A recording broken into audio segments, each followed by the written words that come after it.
Fenian 1866 weekend here at Fort Erie. Now, yesterday I talked a little bit about the Battle of Ridgeway. Today I'm going to be talking a little bit about the second battle, because everybody knows about Ridgeway if you're from around here, but nobody knows about the Battle of Fort Erie. After the Fenian victory at the Battle of Ridgeway, they marched back to Fort Erie, which was their base of operations, where they found that the Canadians had actually taken the town while they were away, and they had even captured a few prisoners and had invested the town. So the Fenians decided to kick them out. Now, just a little playback, we'll back it up a bit. Why were the Canadians there? They actually weren't ordered to take Fort Erie, but it was their commander, a fellow by the name of John Stoughton Dennis. He was in Port Colborne with the other Canadian troops who had been left behind from the ones who marched off to Ridgeway, and he was a little bit burnt out. How's he supposed to get famous if he doesn't go and fight the Fenians? So he successfully convinced the only British officer present that he should be allowed to take an armed tug and bring some of the militia with him, capture Fort Erie, and cut off the Fenian line of retreat. So he took soldiers of the Dunnville Naval Brigade and the Welland Field Battery, and they sailed down and took the town. With a force of about 90 men, they invested the town and figured this will be enough to cut off the retreating Fenians. But one of their scouts came running back into town to announce the Fenians were coming, and they weren't running from the enemy, they were marching in good order. And that force of 90 had about 900 men marching on them. Dennis decided to stand and to ensure that the Fenians wouldn't recapture the men he had captured, he actually ordered the tug that had come with them to take sail and leave the men behind. Now, the troops you see out on the field, we have a mix of different units here. Closest to us in the green are soldiers of the Queen's Own Rifles out of Toronto. The Queen's Own Rifles was a militia unit at the time, but it was what was known as a Class A militia. That meant they were trained, paid, equipped by the government. Very similar to the reserves of today. It was a voluntary organization. I usually trained about 1 weekend a year. You'd get together, one weekend a month, and some of them, they would hold extra training sessions, but some of them thought it was like a social club more than anything, particularly the officers. Their companies were usually drawn from specific sections of the population. So, for example, one of their companies, Company 7, was the University Rifles, made up almost entirely of students from the University of Toronto. Unfortunately, Company number 7 at the Battle of Ridgeway were the ones who took the heaviest casualties, including 3 of their men who were killed, who were all literally weeks away from graduating from medical school. So 3 doctors were lost on the field.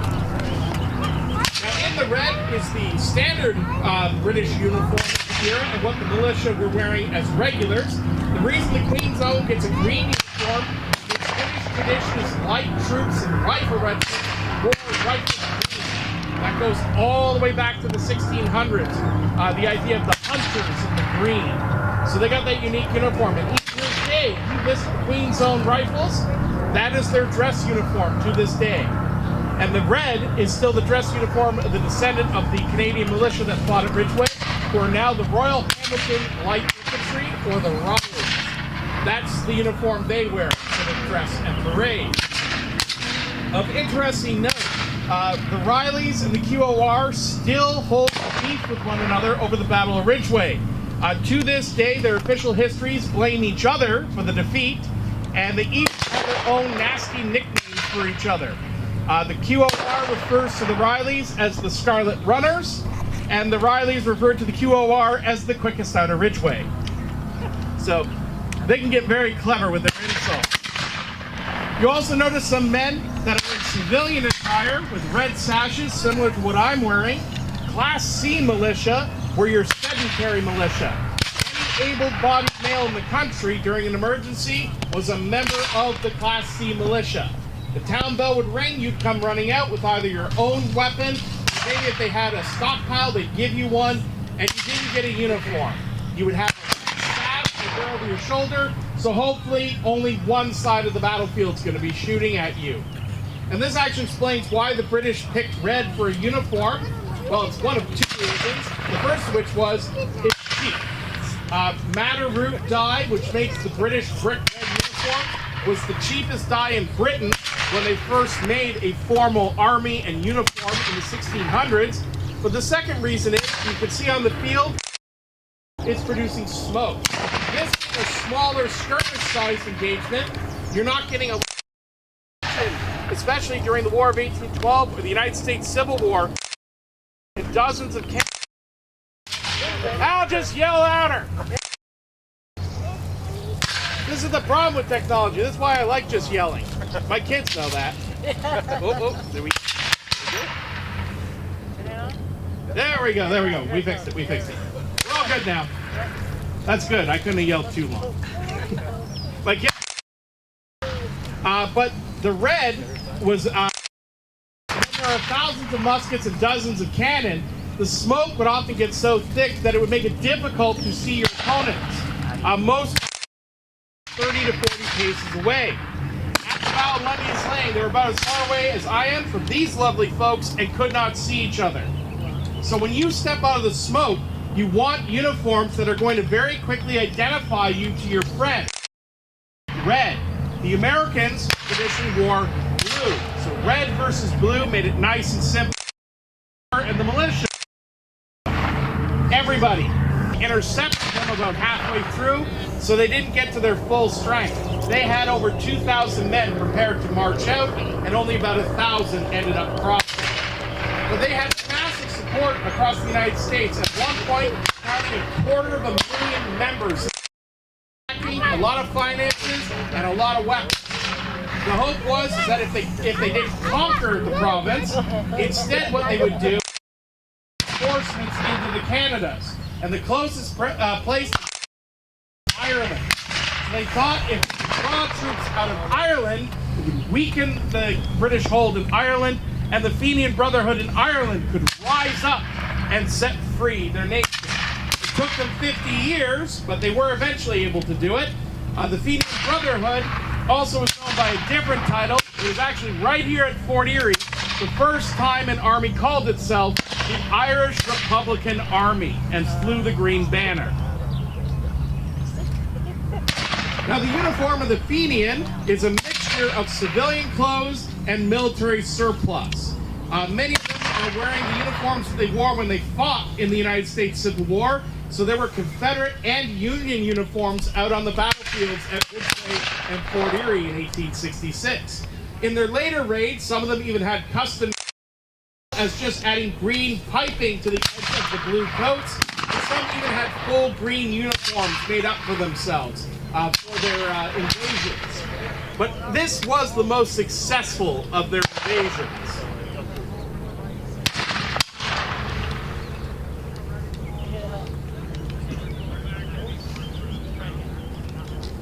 Now the weapons most of them are carrying are half-lock. So for those of you who've been through the fort or have seen inside the fort before, they are carrying flintlocks, which relies on a piece of flint hitting a piece of steel to ignite the mechanism. These rely on a metallic cap filled with mercury fulminate that when struck, it sparks. This actually made them much more reliable. It brought the misfire rate from 20% down to 0.02%. The other thing is they are rifled. So the smoothbore muskets of 1812, past 50 yards, good luck hitting anything. These rifled muskets, they could still be effective and deadly to ranges of over 600 yards away. There are men who are reported to be able to aim 400 to 500 yards away with one of these rifles. The other thing that makes them so deadly, in 1812 they used musket balls, just a round.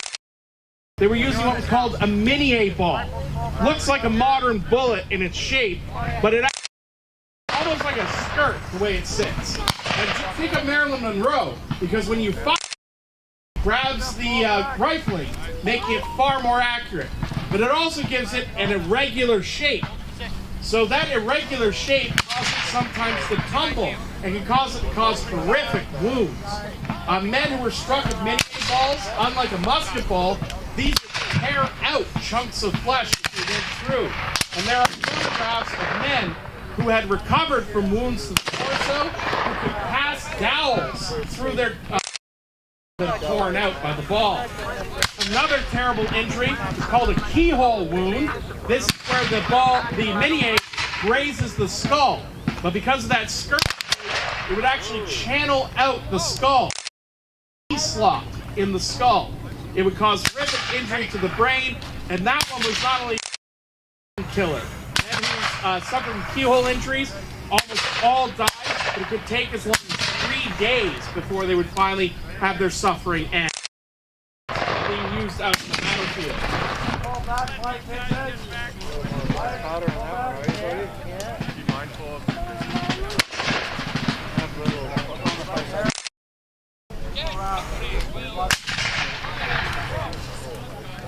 Now, one of the big problems the Canadians faced during the Reign of 1866 was supplies. Due to a lot of issues coming down to the they weren't able to get the necessary supplies before marching out.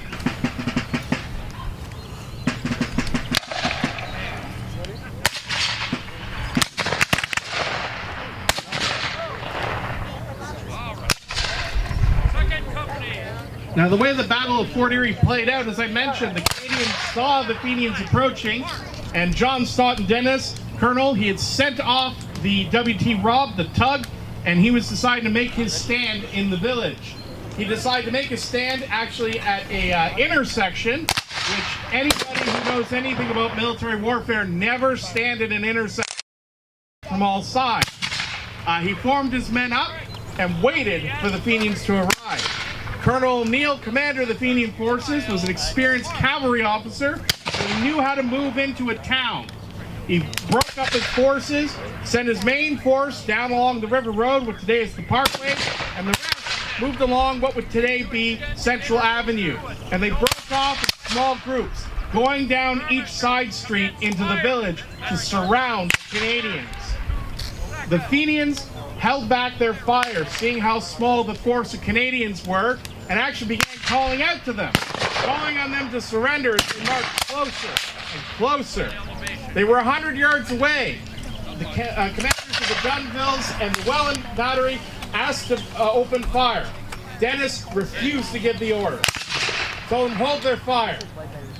The Fenians were 50 yards away. And one of the commanders, Captain King, almost yelled fire to his men. Dennis shouted, "Delay that order! Hold your fire!" And finally, at 20 yards away, they turned to Dennis, and he was gone. Dennis ran away. He took off up the river road. He went into a local home. He had great big sideburns. He actually shaved them off, buried his uniform in a garden, and stole a set of civilian clothes so he could sneak away. Dennis would be court-martialed for this in 1868, and the building he was court-martialed in still stands. If you go down to where the battle was fought, you'll see the King Edward Inn. It's now a steakhouse, but if you look up at the top, you can still see King Edward. It's where his court-martial was held. His court-martial cleared him of all wrongdoings, despite abandoning his men, and that was because the government of Canada did not want their first military engagements to be a scandal. It also would have looked bad for the Minister of Militia at the time, one John A. Macdonald. So they kind of swept it under the rug. But to the credit of the Canadians, at that range of just 20 yards, they did something that most people could never fathom. They opened fire and charged right into massive numbers of Fenian troops. The Fenians were caught off guard, and they actually would take more losses at the Battle of Fort Erie than they did at the Battle of Ridgeway. The battle was short and hopeless, though. Within minutes, the Canadians had broken. Some ran out to the docks, including Captain King, who by that point crashed with a musket ball. He actually threw himself into the river and held on to one of the support piers, fearing that if the Fenians captured him, they would execute him, as he was not only an officer, but he was also an Irishman. So he feared their retribution. They eventually coaxed him out. He was amputated by a compatriot of his, because King was a doctor in civilian life.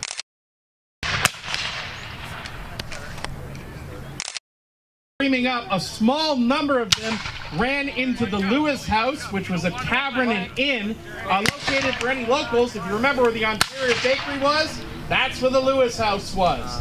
They fled inside, and as they were running by, they shouted out to him, "Damn you all, don't stay in there, you'll be killed." And they shouted back, "We'll buy you time so you might live." Half an hour from the Fenian attack, and by absolute miracle, when they surrendered, had been wounded or killed inside the Lewis House. And this despite the overwhelming the beams inside the house, which was 10 inch by 10 inch. There was a 3-foot section that upon count had over 70 mini-A balls in it. So it gives you an idea of the fire that was poured into this house. Okay, now you're on your...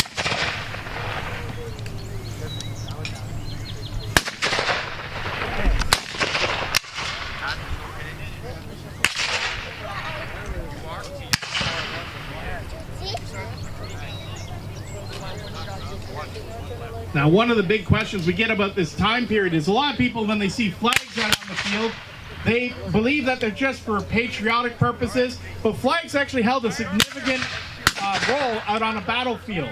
They were usually where command was located and were a rallying point should your unit break up for whatever reasons. So if things went bad, you fell on the colors, and you would defend the colors with your life. And history has shown many examples of young officers defending these flags to absolute extremes.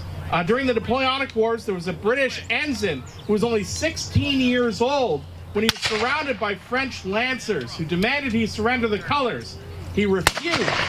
They stabbed him, they nearly cut off his right arm, they slashed his head open, they trampled him with their horses, and he still did not give up the colors. He tore the flag off the staff and held it under his body on the ground until finally he was rescued. He survived. He lived well into his 70s despite these horrific wounds, and he was definitely recognized for his bravery out on the field.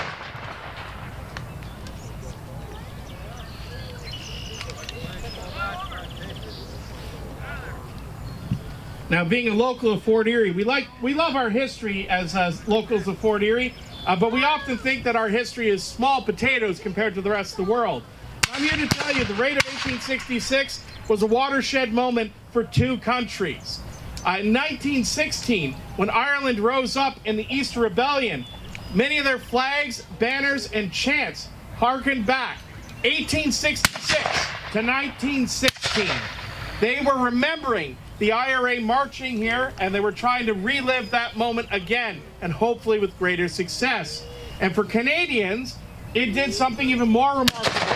It stopped politicians from bickering, because for years they had been working on Confederation, and it had fallen apart as one province or another would argue over how it should be.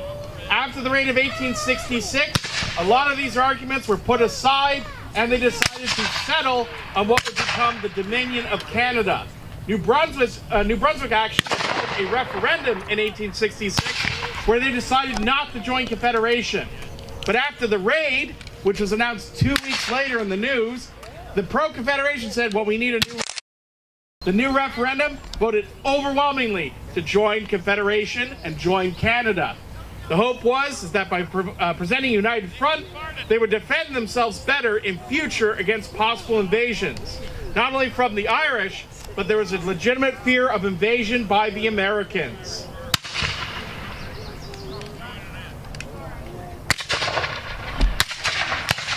And the reforms of the that were instituted after this battle also paid off in spades, because the next major invasion by the Fenians was in 1872 at Eccles Hill, which is in Quebec. And in that engagement, the Fenians had barely crossed the border before the Canadian militia pounced on them and tore them to shreds.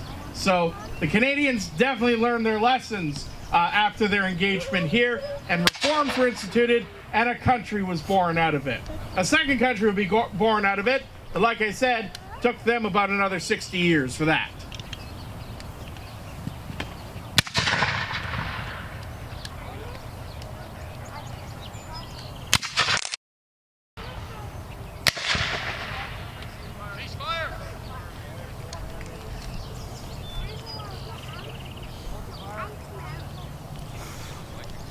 So as the engagement is winding down, it's quite common on battlefields in this era that towards the conclusion, opposing of the field and the treatment of the wounded and the dead. The Fenians were actually extremely respectful towards the Canadians. Their commander O'Neill had ordered his men under pain of death, and his men were very respectful of this. I know this because my ancestor fled peace who had scouted them out, and when he came back home 2 days later, despite leaving the place wide open, nothing had been touched. Very much.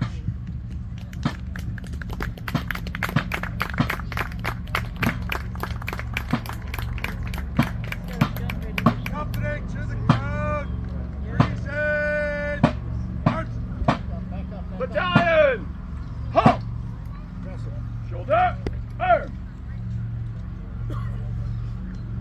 Battalion! Freeze it! Arms! Shoulder! Arms! Company! Shoulder! Arms! Thank you one and all for enjoying the day with us and our reenactment. I do hope you like it, and please feel free to ask any of us questions about the hobby or just about the camp life. Thank you again. Hip hip! Hooray! Hip hip! Hooray! Hip hip! Hooray!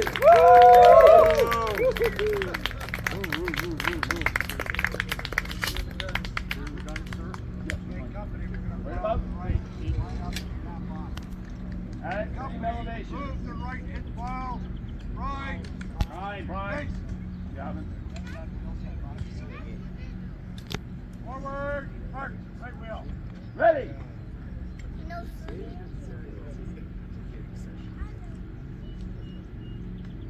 Aim. Company. Fire. Run. So what they're doing right now is called capping off. This is the best way to make sure that a cap lock is clear. You put a fresh cap on, point up into the air, pull the trigger. If there's still any powder inside, it'll cook off nice and safe up into the air and not in the face of anybody. Ready. I have been in reenactment. Hey! Someone has been careless and they have brought their muzzle to the camp, and with the bosses of Fenian have pulled the trigger and it's gone off pointed at somebody's foot. Center. Press. Front. So not only do we have reenactors that are good to watch out in the field, we have safe reenactors too. So I can tell you, somebody works at a site, that's a thing to be like. Well, if people want to talk to you, you can do it here, or you can do it if you have the time. That's why we're here. All right. Order, arms. Break, mark. Oh.